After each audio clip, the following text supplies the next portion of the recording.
Thar coal block 1 ते हिन वक्त 7 जे तइदाद में नौजवान ड्राइवर उते पहुतल आहिनि।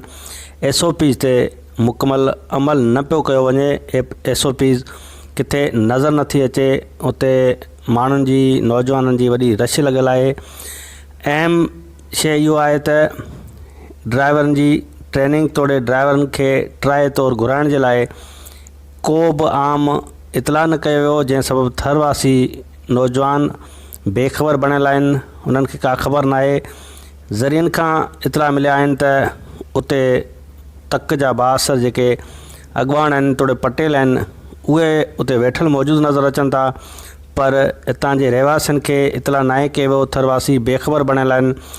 कोयले जहिड़े मैदनिया सां मालामाल थरपारकर खिते जे हिन रहवासियुनि जे लाइ अॼु बि कोयले में नौकरियूं ख़्वाब बणियल आहिनि।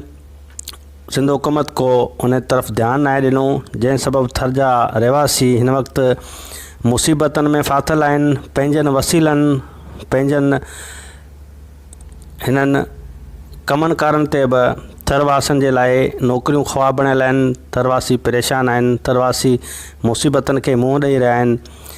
अरबें टिन कोयले जा ही वारस धरती धणी, जिन जे लाइ तगारी जी नौकरी, जिन जे लाइ ड्राइविंग बि मुश्किल बणियल आहे। ज़रियनि खां मालूम थियो आहे त हिन वक़्तु पहुतल जेके नौजवान आहिनि उहे थर खां मुख़्तलिफ़ ॿियनि ज़िलनि सां वास्तो रखनि था, जिन खे हिते घुरायो वियो आहे। पर थर जा जेके रहवासी आहिनि, थर जा जेके ड्राइवर आहिनि, उन्हनि खे का इतला न आहे मिलियो। उहे अॼु बि हिन वक़्तु परेशान आहिनि, उहे बेख़बर बणियल आहिनि।